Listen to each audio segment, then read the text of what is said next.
नमस्कार है साथीहरू। आज पनि म इन्जिनियरिङ सोल्युसनको तर्फबाट हजुरहरूलाई स्वागत गर्न आइसकेको छु। विगतका केही भिडियोहरूदेखि म यस सर्भेङ तथा जियोमेट्रिक्स इन्जिनियरिङको बारेमा हजुरहरू सामु केही टपिकहरूमा कुरा गर्दै आइरहेको छु। यो सर्भेङ मा बेसिक कोर्स गरिरहनुभएका साथीहरू, डिप्लोमा तथा ब्याचलर गरिरहनुभएका साथीहरू, साथै लोकसेवाको तयारी गरिरहनुभएका साथीहरूमा यो भिडियो निकै उपयोगी हुन्छ भन्ने महसुस गरेका छौँ। आज पनि म विगतका भिडियोहरू जस्तै आज म प्रोजेक्सन सिस्टमको बारेमा हजुरहरूलाई केही कुरा जानकारी गराउन लागिरहेको छु। अब ढिला नगरिकन हामी विषयवस्तुतर्फ नै प्रवेश गरौँ। म्याप प्रोजेक्सनबाट सुरु गरौँ।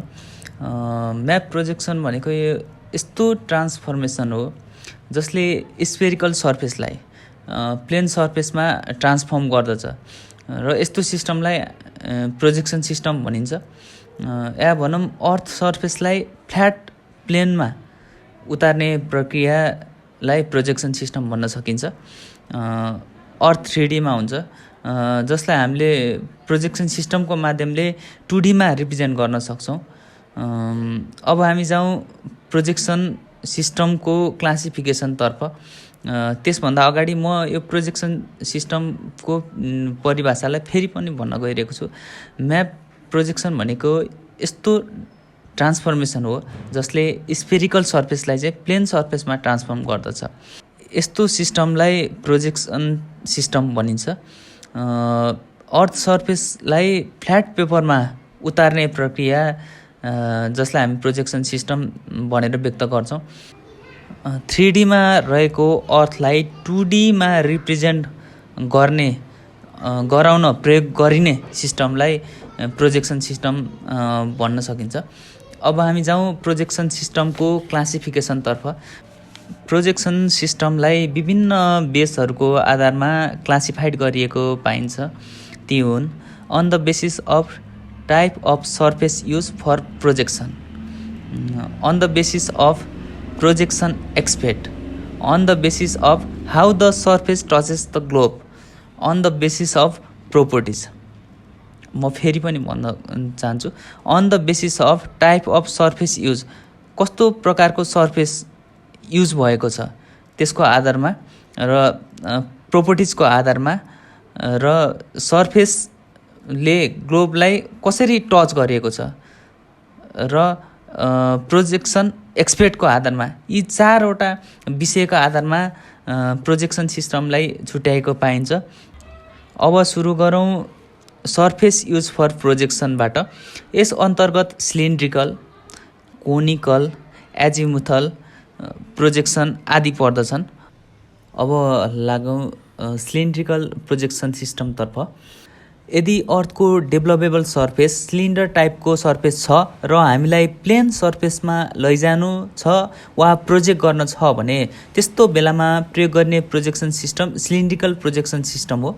म फेरि पनि भन्छु, यदि अर्थको डेभलपेबल सर्फेस सिलिन्डर टाइपको छ भने हामीलाई प्लेन सर्फेसमा लैजानु छ वा प्रोजेक्ट गर्न छ भने त्यस्तो बेलामा प्रयोग गर्ने projection system cylinder projection system हो। यस सिस्टममा मेरिडियनहरू स्ट्रेट प्यारलल हुन्छन् र डिस्टेन्स पनि कन्स्ट्यान्ट हुन्छन्।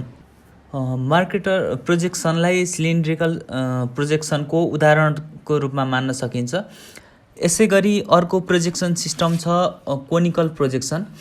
यदि अर्थको डेभलपेबल सर्फेस प्लेन सर्फेसमा प्रोजेक्सन गर्दा कोनको आकार लिन्छ भने त्यस्तो टाइपको सिस्टमलाई, यस्तो टाइपको प्रोजेक्सनलाई कोनिकल प्रोजेक्सन भनिन्छ। यस सिस्टममा मेरिडियनहरू स्ट्रेट लाइनमा हुन्छन् र नर्थ पोल रिप्रेजेन्ट गर्ने पोइन्टबाट निस्कन्छन् या देखा पर्छन्। म फेरि पनि भन्न गइरहेको छु, यदि पृथ्वीको सतहलाई प्लेन सर्फेसमा प्रोजेक्ट गर्न प्रयोग गरिने डेभलपेबल सर्फेस कोन टाइपको छ भने त्यस्तो प्रोजेक्सनलाई हामी कोनिकल प्रोजेक्सन सिस्टम भन्छौँ। हाल नापी विभागको कालापानी र लिम्पियाधुरा समेत समेटिएर बनाइएको राजनैतिक तथा प्रशासनिक नक्सामा प्रयोग भएको projection system the Lambert conformal conic पनि यही प्रोजेक्सन सिस्टम अन्तर्गत पर्दछ। त्यस्तै गरी अर्को प्रोजेक्सन सिस्टम छ एजिमुथल प्रोजेक्सन। यदि पृथ्वीको सतहलाई प्लेन सर्फेसमा प्रोजेक्सन गर्न प्रयोग गरिने डेभलपेबल सर्फेस प्लेन टाइपको छ भने त्यस्तो अवस्थामा हामी एजिमुथल प्रोजेक्सन प्रयोग गर्दछौँ। यो स्मल सर्कुलर फिचरको लागि बढी सुइटेबल हुन्छ। यसरी सिलिन्ड्रिकल, कोनिकल, एजिमुथल गरी on the basis of surface use for प्रोजेक्सनलाई 3 भागमा बाँडिएको छ। म फेरि पनि एकचोटि यो एजिमुथल प्रोजेक्सनको बारेमा भन्न गइरहेको छु। यदि पृथ्वीको सतहलाई प्लेन सर्फेसमा प्रोजेक्सन गर्न प्रयोग गरिने डेभलपेबल सर्फेस प्लेन टाइपको छ भने त्यस्तो अवस्थामा हामी एजिमुथल प्रोजेक्सन सिस्टम प्रयोग गर्छौँ। यो सानो सर्कुलर फिचरको लागि बढी सुइटेबल हुन्छ। यसरी नै सिलिन्ड्रिकल, कोनिकल, एजिमुथल गरी सर्फेस प्रयोगको आधारमा प्रोजेक्सनलाई 3 भागमा बाँडिएको छ। अब हामी लागौँ अर्को आधारतिर जसको माध्यमबाट प्रोजेक्सन छुट्याइएको छ। On the basis of how the surface touches the globe. यस अन्तर्गत 2वटा प्रोजेक्सन डिफाइन गरिएको पाइन्छ। एक हो टेन्जेन्ट र अर्को सिकेन्ट प्रोजेक्सन। सुरु गरौँ टेन्जेन्टबाट। यदि प्रोजेक्सन सर्फेसले ग्लोबलाई जस्ट टच मात्र गरेको छ भने त्यस्तो प्रोजेक्सन टेन्जेन्ट प्रोजेक्सन हो। यसमा ग्लोबले सिलिन्डर वा कोनलाई सिङ्गल लाइनको एलनमा टच गर्दछ, जसलाई स्ट्यान्डर्ड लाइन पनि भनिन्छ। स्ट्यान्डर्ड लाइनमा कुनै डिस्टोर्सन हुँदैन, तर त्यसबाट इन्क्रिज चाहिँ हुनसक्छ। म फेरि भन्छु, यदि ग्लोबलाई जस्ट टच मात्र गरेको छ भने त्यस्तो प्रोजेक्सनलाई हामी टेन्जेन्ट प्रोजेक्सन भन्न सक्छौँ। यसमा ग्लोबले सिलिन्डर वा कोनलाई सिङ्गल लाइनको एलङमा टच गर्छ, जसलाई स्ट्यान्डर्ड लाइन पनि भनिन्छ। स्ट्यान्डर्ड लाइनमा कुनै डिस्टोर्सन हुँदैन, तर त्यसबाट इन्क्रिज चाहिँ हुनसक्छ। यस्तै गरी अर्को प्रोजेक्सन हो सिकेन्ट प्रोजेक्सन। यस्तो प्रोजेक्सन जसमा प्रोजेक्सन सर्फेसले ग्लोबलाई इन्टरसेक्ट गर्दछ। यस्तो प्रोजेक्सन जसमा प्रोजेक्सन सर्फेसले ग्लोबलाई इन्टरसेक्ट गर्दछ। सिकेन्ट केसको सिलिन्ड्रिकल तथा कोनिकल प्रोजेक्सनमा 2वटा स्ट्रेट प्यारललहरू हुन्छन्। यसरी सर्फेसले ग्लोबलाई कसरी छोएको छ भन्ने आधारमा टेन्जेन्ट र सिकेन्ट गरी 2 भागमा विभाजन गरिएको पाइन्छ। त्यस्तै गरी प्रोजेक्सनको क्लासिफाइड गर्ने अर्को आधार हो on the basis of projection aspect. यसभित्र नर्मल प्रोजेक्सन, ट्रान्सभर्स र अब्लिक प्रोजेक्सन गरी 3 भागमा विभाजन गरिएको पाइन्छ। सुरु गरौँ नर्मलबाट। यदि प्रोजेक्सन सर्फेस इक्वेटरसँग टेन्जेन्ट वा सिकेन्ट पोजिसनमा पाइन्छ भने उक्त प्रोजेक्सनलाई हामी नर्मल प्रोजेक्सन भन्न सक्छौँ। यसलाई हामी रेगुलर प्रोजेक्सन पनि भन्न सक्छौँ। म फेरि पनि भन्न गइरहेको छु, यदि प्रोजेक्सन सर्फेस इक्वेटरसँग टेन्जेन्ट वा सिकेन्टमा पाइन्छ भने उक्त प्रोजेक्सनलाई हामी नर्मल प्रोजेक्सन भन्न सक्छौँ। मैले अघि नै टेन्जेन्ट र सिकेन्टको बारेमा भनिसकेको छु। त्यस्तै गरी अर्को प्रोजेक्सन सिस्टम छ ट्रान्सभर्स प्रोजेक्सन।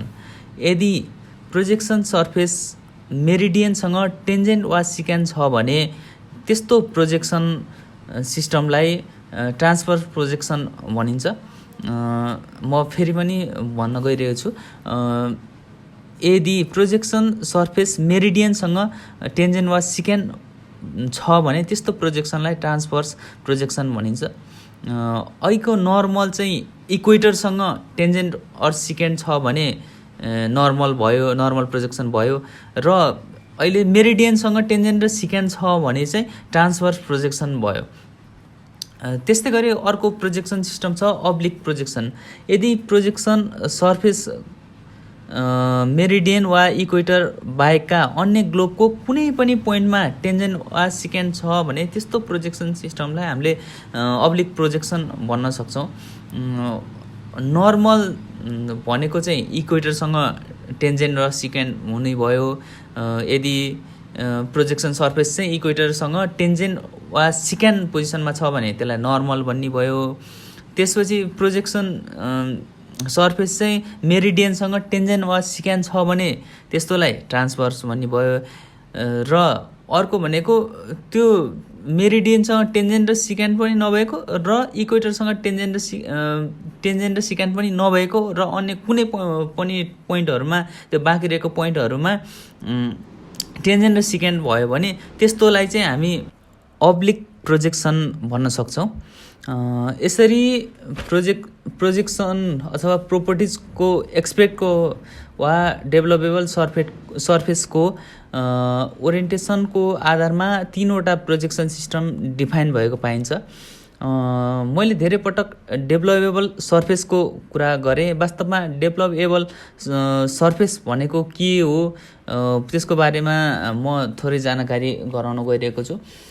वास्तवमा डेभलपेबल सर्फेस भनेको त्यस्तो इन्टरमिडिएट सर्फेस हो जुन स्फियरलाई प्रोजेक्ट गर्न प्रयोग गरिन्छ अथवा अर्थलाई 3D बाट 2D लानका लागि प्रयोग गरिन्छ। यसभित्र सिलिन्डर, कोन, प्लेन आदि सबै पर्ने भइहाल्यो। यदि डेभलपेबल सर्फेस र स्फियर पूर्ण रूपमा टच भयो भने चाहिँ स्केल फ्याक्टर चाहिँ 1 सँग इक्वल हुन्छ। डेभलपेबल सर्फेस भनेको यस्तो इन्टरमिडिएट सर्फेस हो जुन स्फियरलाई प्रोजेक्ट गर्न प्रयोग गरिन्छ। यसभित्र चाहिँ सिलिन्डर, कोन, प्लेन सबै पर्दछ। यदि डेभलपेबल सर्फेस र स्फियर सर्फेस चाहिँ पूर्ण रूपमा एकअर्कामा टच भयो, पूर्ण रूपमा एकअर्कामा निहित भयो भने त्यस्तो अवस्थामा चाहिँ स्केल फ्याक्टर चाहिँ 1 सँग इक्वल हुन्छ। यस्तै गरी प्रोजेक्सन सिस्टम छुट्याउने अर्को आधार हो on the basis of properties भने। प्रोपर्टिजको आधारमा प्रोजेक्सन सिस्टमलाई 3 भागमा छुट्याएको पाइन्छ। ती हुन् कन्फर्मल, इक्वल एरिया प्रोजेक्सन जसलाई इक्विभ्यालेन्ट पनि भनिन्छ र अर्को इक्विडिस्टेन्ट प्रोजेक्सन। अब सुरु गरौँ कन्फर्मल प्रोजेक्सनबाट। यस प्रोजेक्सनले कन्फर्मिटी प्रोपर्टिजलाई चाहिँ प्रिजर्भ गर्ने भएकाले यसलाई कन्फर्मल प्रोजेक्सन पनि भनिएको हो। यसले लोकल सेपलाई प्रिजर्भ गर्छ जसमा ग्राटिक्युल लाइनहरू चाहिँ ग्लोबसँग पर्पेन्डिकुलर हुन्छ।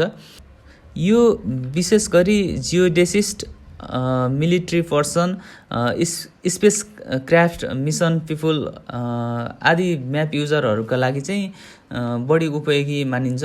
म फेरि पनि यो प्रोजेक्सनको बारेमा हजुरहरूलाई बताउन गइरहेको छु। यो प्रोजेक्सनले चाहिँ कन्फर्मिटी प्रोपर्टिज प्रिजर्भ गर्ने भएकोले यसलाई कन्फर्मल प्रोजेक्सन भनिएको पाइन्छ। यसले लोकल सेपलाई प्रिजर्भ गर्छ जसमा ग्राटिक्युल लाइनहरू चाहिँ ग्लोबसँग पर्पेन्डिकुलर हुन्छ। यो विशेष गरी जियोडेसिस्ट र मिलिट्री पर्सन आदि म्याप युजरहरूका लागि चाहिँ बढी उपयोगी मानिन्छ। त्यस्तै गरी अर्को प्रोजेक्सन सिस्टम छ इक्वल एरिया प्रोजेक्सन वा इक्विभ्यालेन्ट प्रोजेक्सन। यस प्रोजेक्सनमा अर्थको सर्फेस एरिया ट्रुली प्रोजेक्टेड भएको मानिन्छ। It means the area is maintain on the map. यो प्रोपर्टिजलाई मेन्टेनिङ गरेकाले यसलाई इक्विभ्यालेन्ट प्रोजेक्सन भनिएको हो। यसमा डिस्प्ले गरिएको सम्पूर्ण फिचरहरूको एरियालाई चाहिँ प्रिजर्भ गरिएको पाइन्छ। यसमा मेरिडियनहरू एकअर्कामा प्यारल भएको पाइन्छ। म फेरि भन्न गइरहेको छु यो विषयमा। यस प्रोजेक्सनमा अर्थको सर्फेस एरिया ट्रुली प्रोजेक्टेड भएको पाइन्छ। It means the area is maintain on the map. यो प्रोपर्टिजलाई चाहिँ मेन्टेनिङ गरिरहेकाले यसलाई इक्विभ्यालेन्ट प्रोजेक्सन भनिएको हो। यसमा डिस्प्ले गरिएको सम्पूर्ण फिचरहरूको एरिया प्रिजर्भ गरिएको छ। यसमा मेरिडियनहरू एकअर्कामा प्यारलल भएको पाइन्छ। यस्तै गरी अर्को प्रोजेक्सन सिस्टम छ इक्विडिस्टेन्स प्रोजेक्सन। यस प्रोजेक्सनमा एउटा सिङ्गल लोकेसनबाट अन्य कुनै ठाउँको डिस्टेन्सहरू प्रिजर्भ गर्न सकिन्छ। यसमा स्केल राम्ररी करेक्टली मेन्टेन गरिएको पाइँदैन। यस्तो प्रकारको प्रोजेक्सन एरोनोटिकल चार्टहरू बनाउन प्रयोग गरिन्छ। म एकपटक फेरि यसलाई दोहोऱ्याएर भन्छु। यस प्रोजेक्सनमा एउटा सिङ्गल लोकेसनबाट अन्य ठाउँको डिस्टेन्सहरू प्रिजर्भ गर्न सकिन्छ। यसमा स्केल राम्ररी करेक्टली मेन्टेन गरिएको पाइँदैन। यस प्रकारको प्रोजेक्सन चाहिँ एरोनोटिकल चार्टहरू बनाउन विशेष प्रयोग गरिएको पाइन्छ। यसरी अन द बेसिस अफ प्रोपर्टिजको आधारमा 3 कन्फर्मल, इक्विडिस्टेन्स तथा इक्वल एरिया गरी विभाजन गरिएको छ। कहीँ कतै कम्प्रोमाइज प्रोजेक्सन भनेर पनि डिफाइन गरिएको पाइन्छ। कम्प्रोमाइज प्रोजेक्सन भनेको चाहिँ neither conformal or nor equal area भनेर डिफाइन गरिएको भेटिएको पाइन्छ। Compromise projection system neither conformal nor equal area भनेर डिफाइन गरिएको पाइन्छ। यसरी आज मैले प्रोजेक्सनको क्लासिफिकेसनको बारेमा केही जानकारीहरू दिएँ र अर्को भिडियोमा चाहिँ म यो universal transverse marketer projection system र मोडिफाई युटिएमको बारेमा साथै कुनै एरियामा प्रोजेक्सन सिस्टम कसरी के को आधारमा चाहिँ छान्न सकिन्छ भनेर चाहिँ म भन्नेछु। कृपया यो भिडियो तपाईँहरूलाई कस्तो लाग्छ सल्लाह सुझाव र प्रतिक्रिया दिन नबिर्सिनु होला। हवस् त आज यति नै। अर्को भिडियोमा भेट्ने बाचासहित बिदा भए। हस्त नमस्कार, धन्यवाद।